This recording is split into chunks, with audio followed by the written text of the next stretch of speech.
میرے دل میں بس یہی خیال آتا رہتا تھا۔ میں جب جب اس کے کمرے میں جا رہی تھی مجھے ڈر سا محسوس ہوتا تھا، کیونکہ اس کی آنکھیں اتنی بے باک ہو گئی تھیں کہ وہ نگاہیں نیچے کرنا بالکل بھی ضروری نہیں سمجھتا تھا، بلکہ ہر وقت مجھے دیکھتا رہتا تھا۔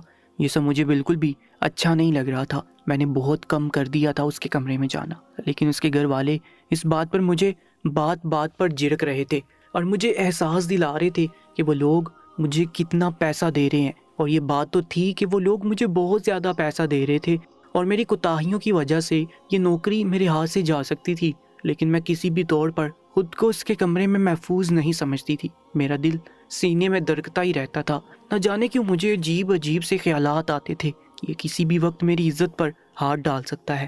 وقت گزرتا جا رہا تھا اور میری بے چینی بڑھتی جا رہی تھی۔ میں نے سوچ لیا تھا کہ اب ہر حال میں اس اندھے کو چیک کر کے رہوں گی کہ اب وہ واقعی اندھا ہے یا میرے سامنے ہی بننے کا ناٹک کر رہا ہے۔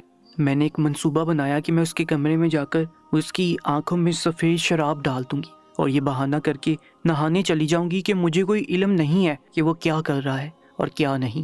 اور میں نے اپنے منصوبے کے تحت اگلے روز یہی کہا۔ میں اس کے کمرے میں چلی گئی اور سفید شراب اٹھا کر بنا اس کو سمجھنے کا موقع دیے اس کی آنکھوں میں ڈال دی۔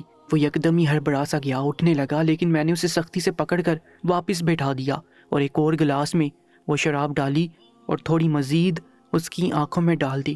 وہ بہت زیادہ مچل رہا تھا، لیکن میں نے اس کا زبردستی جکڑا ہوا تھا۔ میں جس سامت میں اس سے تھوڑی باہری تھی، جس وجہ سے وہ میرے قابو میں فوراً ہی آ گیا تھا۔ میں یہ عمل کر کے باتھ روم میں چلی گئی اور میں نے یہ ظاہر کیا کہ مجھے کچھ علم نہیں ہے کہ وہ کیا کر رہا ہے۔ میں نے باتھ روم میں جانے کے بعد اس کا دروازہ تھوڑا کھول دیا تھا جس سے مجھے باہر کا منظر صاف دکھائی دے سکے، آخر وہ کیا کر رہا ہے۔ وہ اچانک ہی اپنی جگہ سے اٹھا اور ڈریسنگ ٹیبل کی طرف جانے لگا۔ میں یہ تمام چیزیں دیکھ کر حیران و پریشان ہو گئی تھی کہ ابھی تو وہ بالکل اندھا تھا، اسے کچھ نظر نہیں آ رہا تھا۔ میں اس کی آنکھوں میں شراب ڈال رہی تھی، جب تک بھی اس کو کچھ نظر نہیں آ رہا تھا، لیکن میرے باتھ روم میں جاتے ہی اس کو نظر کیسے آنا شروع ہو گیا۔ یہ بات سوچتے ہی میرے اوسان خطا ہونے لگے۔ ایسا لگتا تھا باتھ روم کی چھت میرے سر پر آن گری ہو۔ میرے 14 طبق روشن ہو گئے جب اس نے آرام سے ڈریسنگ پر رکھا ہوا پانی کا بھاری جگ اٹھایا اور اس میں سے ایک گلاس بھر کر اپنی آنکھوں میں ڈالنے لگا۔ یہ تمام منظر میری سمجھ سے بالاتر تھے۔ ابھی تک جو اندھا تھا وہ بالکل صحیح سلامت اپنے کام اپنے ہاتھوں سے کر رہا تھا۔ یہ سوچ کر میرے حلق میں کانٹے چبھنے لگے۔ مجھے محسوس ہو گیا کہ یہ انسان اندھا نہیں ہے۔ وہ یہ عمل کرنے کے بعد فوراً ہی اپنی جگہ پر آ کے بیٹھ گیا اور ایسے شو کروانے لگا کہ وہ اندھا نہیں ہے، لیکن میں جو منظر دیکھ چکی تھی وہ مجھ پر یہ بات واضح کر چکا تھا کہ وہ اندھا نہیں بلکہ اندھے ہونے کا ناٹک کر رہا ہے۔ مجھے اب یہ معلوم کرنا تھا کہ آخر وہ یہ تمام حرکتیں کیوں کر رہا ہے، اس سب کے پیچھے آخر کیا راز ہے۔ لیکن یہ سب کچھ آسان نہیں تھا۔ مجھے دل ہی دل میں یہ خوف بھی تھا اگر میں زیادہ اس معاملے میں گھسی تو میری نوکری جا سکتی ہے، لیکن اپنی کھوجی طبیعت کے تحت میں اپنے آپ کو یہ کرنے سے روک نہیں پائی۔ تھوڑی دیر بعد میں نارمل انداز میں باتھ روم سے باہر آئی اور اپنے مگن سے انداز میں کمرے کو سمیٹنے لگی۔ اس کو یہی ظاہر کیا کہ مجھے ابھی تک معلوم نہیں ہوا ہے کہ تم اندھے نہیں ہو۔ وہ ابھی تک مجھے گہری نگاہوں سے ہی دیکھ رہا تھا۔ اب مجھے اس کی نگاہیں اپنے جسم کے آر پار ہوتی ہوئی محسوس ہو رہی تھی۔ میں فوراً ہی کمرے کو سمیٹ کر باہر آ گئی اور اپنے کوارٹر میں بیٹھ کر سوچنے لگی کہ مجھے آگے کا لائحہ عمل کیسے تیار کرنا ہے کہ اس کے بارے میں مجھے تمام روداد پتہ چل جائے۔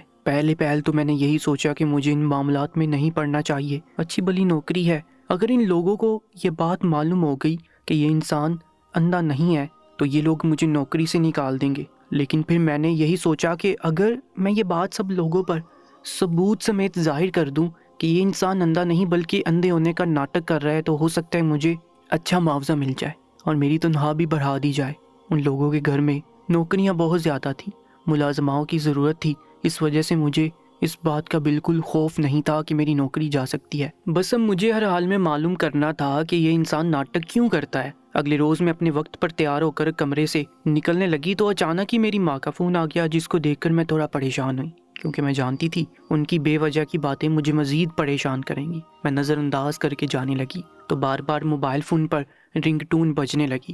میں جانتی تھی اگر میں اس اندھے کے کمرے میں گئی اور ایسا ہی ہوا تو وہ مجھ پر بھڑکے گا اور غصہ کرے گا۔ اس کو شور شرابہ بالکل بھی پسند نہیں تھا اور مجھے یہی کہتا تھا کہ آرام سے کام کرو، میرے کانوں تک تمہاری آواز نہ آئے۔ اس وجہ سے میں نے بوجھے دل کے ساتھ اپنی ماں کا فون یس کر کے کان پہ لگایا اور میرے انداز کے ٹھیک مطابق میری ماں نے چھوٹتے ہی مجھ سے یہ سوال پوچھا کہ تم اب اس اندھے کے پیچھے تو نہیں لگ گئی، یہ معلوم کرنے کے لیے کہ وہ اندھا ہے یا پھر ناٹک کر رہا ہے؟ اپنی ان حرکتوں سے باز آ جاؤ، میں تمہیں بتا رہی ہوں یہاں پر تمہاری 2 چھوٹی بہنیں موجود ہیں جن کی شادیاں کرنی ہے۔ تمہارا بھائی صرف ایک تمہاری بدولت ہی آگے بڑھ سکتا ہے، نہیں تو وہ تم تینوں بہنوں کی طرح ہی ان پڑھ رہ جائے گا اور اسے کوئی اچھی لڑکی بھی نہیں ملے گی اور نہ ہی کوئی نوکری ملے گی۔ میں سب باتیں جانتی تھی۔ میں نے اپنی ماں کو یہی کہا کہ امی آپ پریشان نہ ہو، ایسا کچھ نہیں ہوگا، نہ میری نوکری جائے گی نہ ہی میں کسی غلط فیل میں پڑوں گی، آپ پریشان نہ ہو۔ میں ان کو دلاسے دے رہی تھی لیکن وہ بار بار مجھے نصیحتیں ہی کیے جا رہی تھی جو مجھے اکتانے پر مجبور کر چکی تھی۔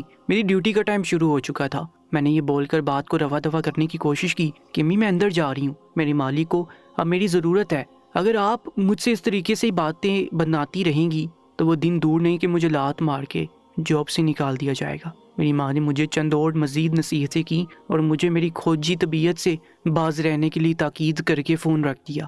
چند پل کے لیے تو میں بھی پریشان ہو کر اپنی ماں کی باتوں کو سوچنے لگی کہ واقعی اگر میں نے اس اندھے کا سچ معلوم کرنے کے چکر میں اپنی نوکری کھو دی تو بہت برے طریقے سے برباد ہو جاؤں گی۔ دوسرے ملک آ کر کام کرنا آسان نہیں ہوتا۔ میں یہاں پر ان لوگوں کے علاوہ کسی کو نہیں جانتی تھی، میرے پاس رہنے کے لیے کوئی جگہ نہیں تھی۔ اگر یہ لوگ ایسے میں مجھے گھر سے باہر نکال دیتے تو میں کہاں جاؤں گی؟ یہ باتیں مجھے بہت پریشان کر رہی تھی۔ اس وجہ سے میں بالکل خاموش ہو گئی اور کمرے کے اندر جا کر انجان بن کر اس اندھے مالک کا کام کرنے لگی۔ وہ آج پھر مجھے اپنی غلیظ نگاہوں سے گھور رہا تھا اور یہ چیز مجھے پتنگے لگانے کے لیے کافی تھی۔ میرا بس نہیں چل رہا تھا کہ میں اس آدمی کے پاس جاؤں اور اس کے منہ پر تھپڑ مار دوں، لیکن یہ میرے بس میں نہیں تھا۔ اس وجہ سے میں خاموشی سے اپنے کام کرتی رہی اور اس کو دوائیاں دے کر کمرے سے باہر آنے لگی۔ میں جیسے ہی کمرے سے باہر جاتی اس نے مجھے آواز دی اور کہنے لگا مجھے پانی پلاؤ۔ میں جو کمرے سے باہر جا رہی تھی اس کی آواز پر خود کے اشتعال پر قابو پایا اور خاموشی سے اسے جگ میں سے پانی نکال کر نوش فرما دیا۔ میں جاتی اس سے پہلے ہی اچانک ہی اس نے میرا ہاتھ پکڑ لیا۔ میں نے ایک دم ہی جھٹکے سے اپنا ہاتھ چھڑایا۔ میرے لیے یہ عمل بہت اچانک تھا، میرے جسم میں پوری ایک جرجری سی آئی تھی۔ میں نے غصے سے گھراتے ہوئے کہا آپ نے میرا ہاتھ کس کی اجازت سے پکڑا ہے؟ آپ کو جو بھی کہا میں منہ سے بولیں، ہاتھ پکڑنے کی کوئی ضرورت نہیں ہے۔ میرے گھرانے پر وہ یکدم ہی گڑبڑا گیا، کہنے لگا میں معافی چاہتا ہوں اس اچانک عمل پر، دراصل مجھے باتھ روم جانا تھا، اس وجہ سے میں نے تمہارا ہاتھ پکڑ لیا تھا تاکہ تم سہارے دے کر مجھے باتھ روم تک چھوڑ دو۔ میں نے یکدم ہی غصے میں ان کی طرف دیکھا اور کہنے لگی اس سے پہلے بھلا میں نے کب آپ کو ہاتھ کے سہارے سے باتھ روم تک چھوڑا ہے؟ میں تو جانتی تھی یہ بات کہ یہ اندھا نہیں ہے، اس وجہ سے میرا مزید خون کھول رہا تھا اور اس کی آنکھیں جس طریقے کی بے باک تھی میرے غصے کا گراف ہی بڑھا رہی تھی۔ وہ گگیانے لگا، کہنے لگا میں واقعی معافی چاہتا ہوں، میں نے جان بوجھ کر یا کسی غلط ارادے سے آپ کا ہاتھ نہیں پکڑا تھا، بس میں باتھ روم تک جانا چاہتا تھا، اس وجہ سے میں نے آپ کا ہاتھ تھام لیا۔ وہ جس طریقے سے معصوم بن رہا تھا میرا دل چاہ رہا تھا کہ میں اس کا منہ توڑ کر رکھ دوں۔ میں اس کی سچائی سے بہت اچھے سے واقف تھی۔ میں نے خود کو کنٹرول کیا اور کہنے لگی آئندہ خیال رکھیے گا۔ میں نے یہ بول کر تھوڑا ان کو سہارا دیا اور باتھ روم تک چھوڑ کر کمرے سے باہر آ گئی۔ امی کی باتوں کی وجہ سے میں بہت زیادہ ڈسٹرب ہو گئی تھی۔ مجھے سمجھ نہیں آ رہا تھا کہ میں اس بات کی تحقیقات کروں یا نہیں، وہ انسان سب کے سامنے اندھا ہونے کا ناٹک کیوں کرتا ہے؟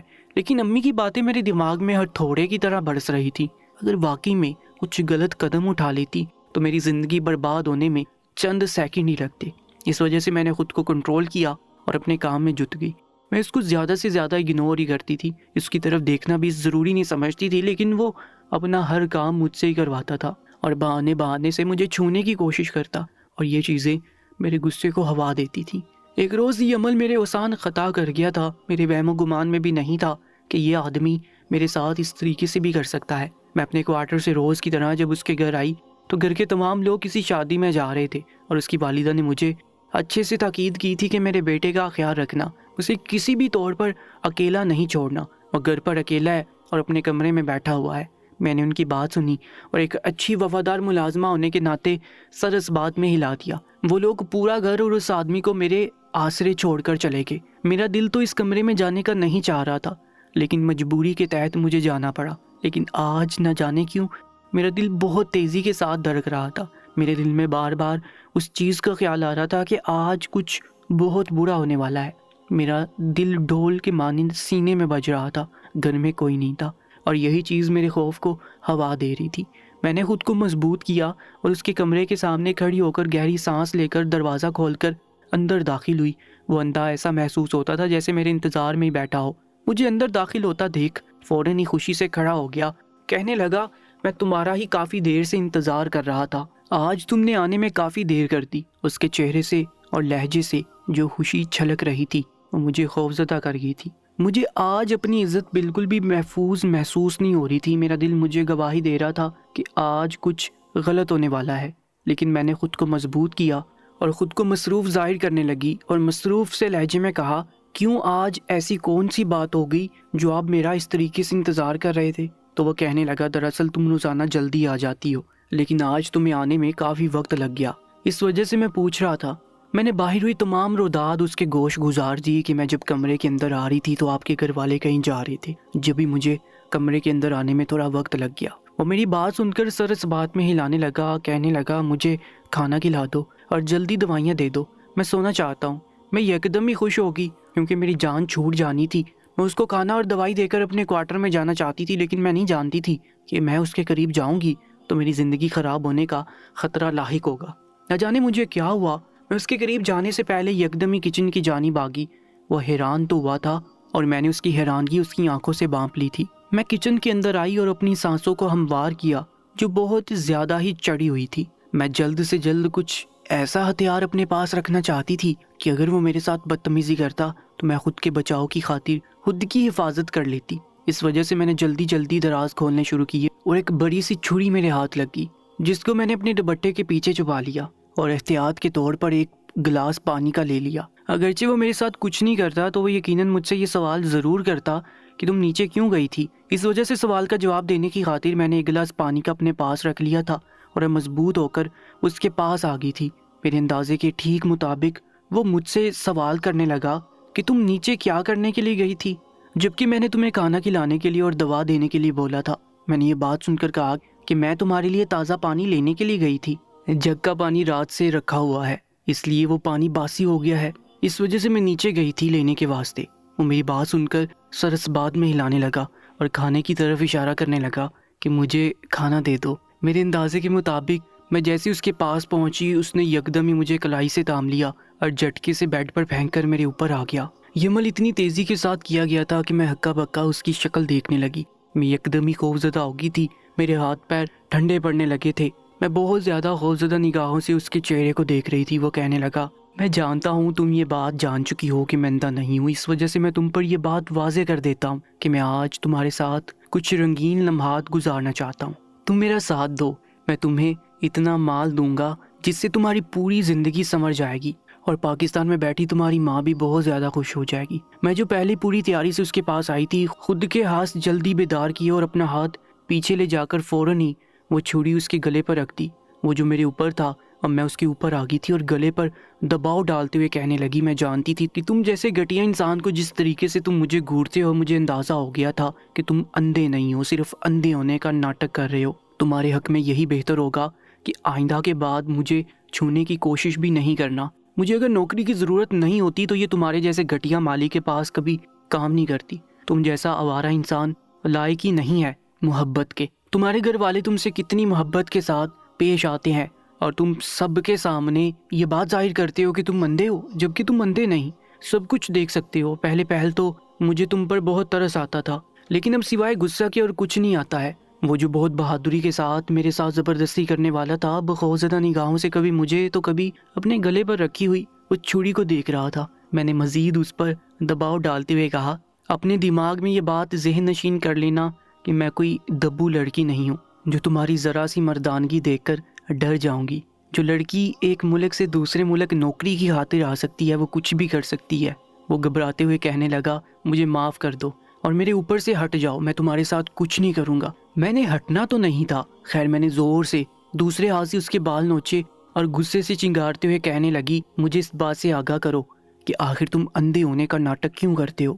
تمہاری سوچ ہے اگر تم نے آج مجھے یہ بات نہیں بتائی تو اگلے دن میں تمہارے گھر والوں کو تمہاری سچائی سے آگاہ کر دوں گی، اور تم یہ سوچ رہے ہوگے کہ کوئی بھی میری بات پر یقین نہیں کرے گا، تو یہ مت سوچنا میرے پاس تمہاری ایک ویڈیو ہے جس میں تم بالکل صحیح طریقے سے چل رہے ہو۔ میری یہ بات سن کر اس کے چہرے پر جو خوف تھا وہ دیکھنے لائق تھا۔ وہ گھبراتے ہوئے کہنے لگا، خدا کے لیے ظلم مت کرو اور میرے گلے سے یہ چھری ہٹاؤ، مجھے بہت تکلیف ہو رہی ہے، میں تمہیں ساری کہانی بتاتا ہوں، آخر میں یہ اندھے ہونے کا ناٹک کس وجہ سے کرتا ہوں۔ جب اس نے یہ بات بتائی تو میں نے سر اس بات میں ہلایا اور اس کی طرف چھری کرتے ہوئے اس کے اوپر سے اٹھ گئی۔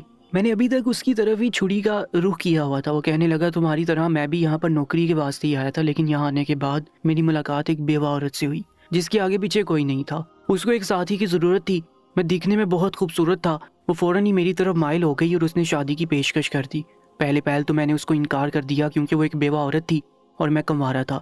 میں اپنی جیسی کسی پرکشش اور خوبصورت کنواری سے شادی کرنا چاہتا تھا، کسی بیوہ سے نہیں۔ لیکن جب مجھے اس عورت کا بینک بیلنس کے بارے میں علم ہوا تو میں نے فوراً ہی اس سے شادی کے لیے رضامندی دے دی۔ اس عورت نے شادی کی پہلی رات ہی ساری پراپرٹی میرے نام کر دی، لیکن ساتھ اس نے اس وقت یہ وصیت کر دی تھی کہ یہ ساری پراپرٹی مجھے اس کے مرنے کے بعد ملے گی۔ اب مجھے کسی بھی طور پر یہ کرنا تھا کہ وہ عورت مر جائے اور تمام پراپرٹی مجھے حاصل ہو جائے۔ میں اب ہر روز اس کے مرنے کی دعائیں کرنے لگا۔ ہماری شادی کو تقریباً 3 سال ہو گئے تھے، لیکن ایسا کوئی موقع نہیں آیا تھا کہ وہ مرنے کی دہلیز پر آ جائے۔ اس وجہ سے میں نے فیصلہ کیا کہ میں اب اس کو خود ہی ختم کر دوں گا۔ ایک روز میں اپنی بیوی کے ساتھ گھومنے کے لیے گیا، لیکن آج میں نے سوچ لیا تھا کہ میں اس کو خدا کے پاس پہنچا کر ہی رہوں گا۔ اس وجہ سے میں نے پہلے ہی گاڑی کے بریک فیل کروا دیے تھے۔ ڈرائیونگ میری بیوی کر رہی تھی اور میں پیسنجر سیٹ پر بیٹھا ہوا تھا۔ خود کو میں نے تیار کیا ہوا تھا کہ جیسے اسے معلوم ہوگا کہ گاڑی کے بریک فیل ہیں تو میں دروازہ کھول کر باہر کود جاؤں گا، اور میرے منصوبے کے مطابق ایسا ہی ہوا۔ میری بیوی نے جیسے ہی بریک لگانے کے لیے پاؤں رکھا تو اسے معلوم ہو گیا کہ بریک فیل ہے اور ہماری گاڑی بہت برے طریقے سے ادھر ادھر ہونے لگی ہے۔ میں نے فوراً ہی اپنے منصوبے پر کام کرتے ہوئے گاڑی کا دروازہ کھولا اور باہر کو کود گیا، جس کی وجہ سے میں تو بچ گیا لیکن میری بیوی بہت برے طریقے سے کھائی میں گر کر مر گئی۔ لیکن میں نے لوگوں پر یہ بات ظاہر کر دی کہ میں اپنی بیوی کی موت کی وجہ سے بہت اداس ہو گیا ہوں اور میری اس ایکسیڈنٹ میں آنکھیں چلی گئی ہیں، تاکہ کوئی مجھ پر شک نہ کرے۔ یہ بات سب لوگوں پر بم بن کر گری تھی اور سب لوگ مجھ سے ہمدردیاں کر رہے تھے۔ میرے پاس اب اتنا زیادہ پیسہ آ گیا تھا کہ میں نے فوراً اپنے گھر والوں کو یہاں پر بلا لیا۔ یہاں آنے کے بعد سب لوگ بہت خوش تھے اور یہ دیکھ کر میں اندر ہی اندر بہت خوش تھا۔ جو آسائش اور خوشیاں میں اپنے گھر والوں کو دینا چاہتا تھا وہ ایک قتل کے بعد میں دے چکا تھا۔ میں حیران ہو کر اس اندھے کی تمام واردات سن رہی تھی۔ مجھے سمجھ نہیں آ رہا تھا کہ میں جواب میں کیا کہوں۔ میرا چھری والا ہاتھ اب نیچے آ چکا تھا۔ وہ کہنے لگا، میں نے جب سے تمہیں دیکھا ہے میرے دل میں عجیب سے جذبات آنے لگے ہیں۔ میں ہمیشہ سے ہی کسی کماری لڑکی سے شادی کرنا چاہتا تھا، لیکن میری شادی ایک بیوہ سے ہو گئی جس کی وجہ سے میں اپنے ارمان پورے نہیں کر پایا۔ وہ یکدم ہی میری جانب ہاتھ بڑھاتے ہوئے کہنے لگا، میں اس جذبات کی تکمیل چاہتا ہوں، میں تم سے شادی کرنا چاہتا ہوں، کیا تم مجھ سے شادی کرو گی؟ میں یہ بات سن کر یکدم ہی اپنی جگہ سے کھڑی ہو گئی اور میں نے سر نفی میں ہلایا اور کہنے لگی، تم ایک اچھے انسان نہیں ہو، تم نے اپنے مفاد کی خاطر ایک عورت کا قتل کر دیا۔ میں کبھی بھی تم جیسے انسان سے شادی نہیں کروں گی، لیکن میری مجبوری ہے تمہارے پاس نوکری کرنا، مجھے کرنی پڑے گی۔ میں یہ بول کر اس کے کمرے میں اپنے کوارٹر میں آ گئی تھی، لیکن آج مجھے اپنے آپ پر بہت افسوس ہو رہا تھا کہ مجبوری کے تحت مجھے اس انسان کے پاس نوکری کرنی پڑ رہی تھی جو ایک انسان کا قاتل تھا اور اس کا سارا راز مجھے معلوم ہو چکے تھے۔ دوستو، آج کی اس سچی کہانی کے بارے میں اپنی قیمتی رائے سے میں ضرور آگاہ کیجیے گا، اور ایسی ہی سبق موز اور سچی کہانی کے لیے ہماری یوٹیوب چینل کو سبسکرائب کر لیجیے گا۔ انشاءاللہ ملاقات ہوگی ایک نئی کہانی میں، تب تک کے لیے اللہ نگہبان۔